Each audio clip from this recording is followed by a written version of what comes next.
sudah kita sampaikan mengenai analisa hasar. Seperti yang seminggu ini saya diberi ya semacam pembekalan lagi untuk analisa untuk hasarnya. Jadi nanti di hasar itu dari Jakartanya mungkin paling yang mereka akan memberikan materi kebijakan sama dengan evaluasi.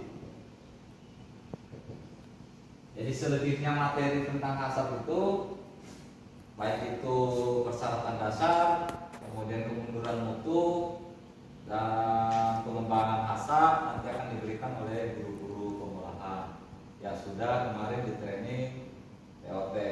TOT tahu TOT? Training of trainer. Jadi pelatihan untuk pelatih. Nah, minggu lalu kita sudah menyampaikan tentang hasar. Semua sudah tahu ya.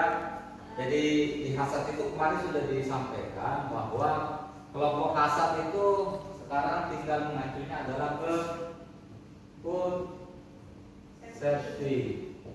Ya, tidak. Yang harus difokuskan adalah ke food safety. Jadi yang Alzheimer sama apa satunya? Masih ingat? Alzheimer dan ekonomi fraud itu tidak terlalu kita fokuskan karena ini tidak langsung membahayakan keamanan. Jadi yang kita fokuskan adalah food safety. Nah, food safety itu sendiri ada berapa macam? 3. Apa aja? GFI. Yang food safety ada 3. 1 bahaya geologi, yang kedua fisik dan kimia. 3 ya. Jadi konsen kita adalah 3 ini. Nah, kemarin kamu sudah mencoba mengidentifikasi atau menganalisa tentang bahaya, analisa hasar sudah diidentifikasi. Nah, setelah ke pengembangan setelah dianalisa kita melakukan namanya mengidentifikasi CCTV. Mungkin Bu Nuni sudah pernah disampaikan, cuma belum paham ya. Belum paham ya? Nah, nanti ada namanya decision tree.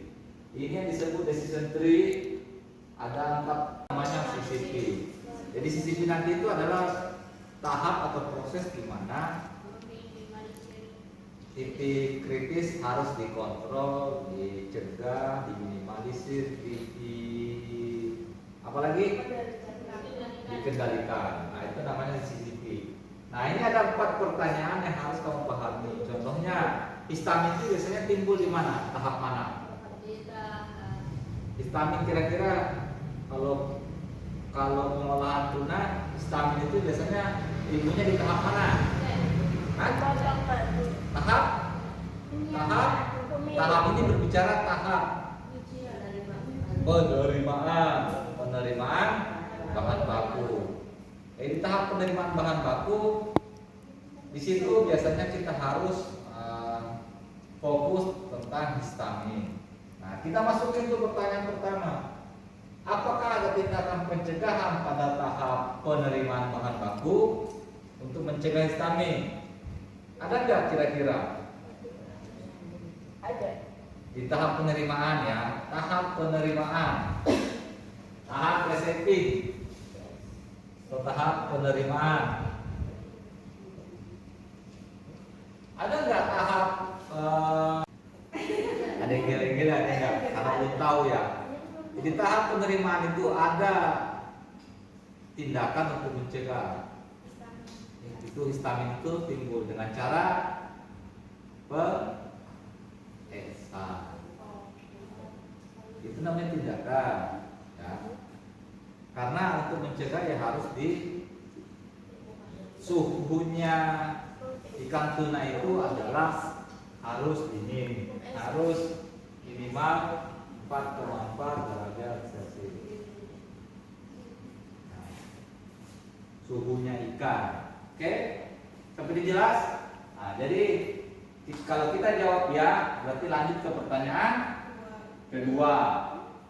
Kalau bilang tidak, nah, apakah pengendalian pada pagi sangat penting untuk keamanan? Harusnya kan sangat penting ya, setiap modifikasi tahap. Tapi karena kita jawab ya, kita lanjutkan ke pertanyaan kedua. Apa pertanyaan yang kedua itu? Apakah ini sesuai khusus dapat menghilangkan atau mengurangi kemungkinan terjadinya metal detecting? Tahu metal detecting? Paham metal detecting? Apa itu metal detecting? Metal detecting, tahu metal detecting? Nah, pengecekan logam. Ini ada tahap pengecekan logam. Nah, pengecekan logam menggunakan apa? Ini menggunakan metal. Itu yang disebut didesain khusus. Karena harus ada namanya alat metal detektor.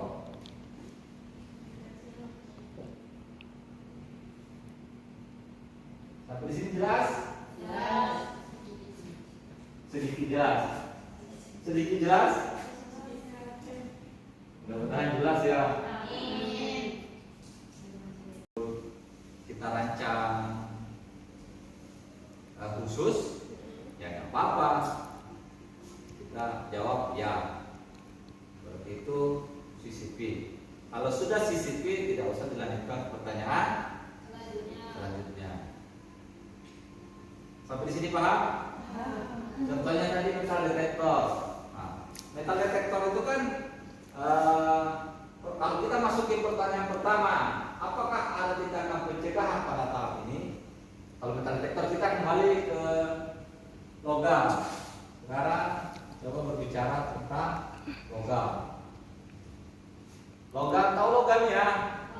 Apa coba contohnya? Besi, terus jarum. Ya, itu logam ya. Pokoknya logam yang tidak boleh ada di dalam produk. Nah, untuk bisa disebut tim asal. Contohnya, sudah pernah mengikuti pelatihan asal berapa tahun gitu. Karena ini memang betul-betul butuh pengalaman yang harus bisa harus mengerti tentang asal.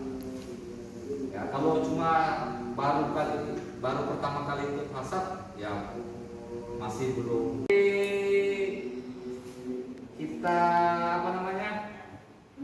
Kita masuk ke histamin di pertanyaan ketiga. Apakah kontaminasi dari histamin yang telah diidentifikasi melewati tingkat yang diperkenankan? Ya, melewati tingkat enggak yang diperkenankan?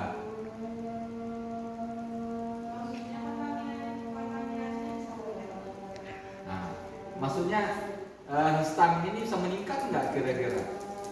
Bisa kalau tidak diberi suhu rendah. Histamin sebenarnya adalah identiknya dengan suhu. Ya, harus kita jaganya adalah suhu. Jadi kalau ikan tuna kerjanya harus dingin, suhunya harus dipertahankan. Paham ya? Jadi apakah bisa melewati? Bisa saja melewati, bisa meningkat kalau tidak di ruang penerimaan terutama tidak dilengkapi dengan kontrol suhu. Ya, itu berbahaya. Jadinya di sini yes. Jadi kalau yes, langsung ke pertanyaan keempat. Pertanyaan keempat, apakah proses dapat menghilangkan bahaya atau mengurai bahaya sampai batas yang diperbolehkan? Apakah tahap selanjutnya? Nah, kan ada tahap setelah penerimaan kan? Apa setelah tahap penerimaan apa kira-kira? Contohnya pencucian.